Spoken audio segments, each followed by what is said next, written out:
ตีเจาะคอเท่านั้นแหละมันคอนะทอดตัวแล้วนะแล้วจะมั่วไฟฟ้าแล้วนะ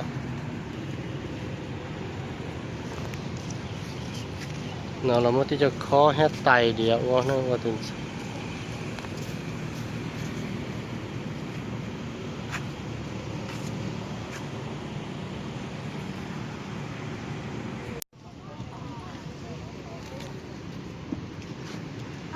สาไทยตุนซื้อนะ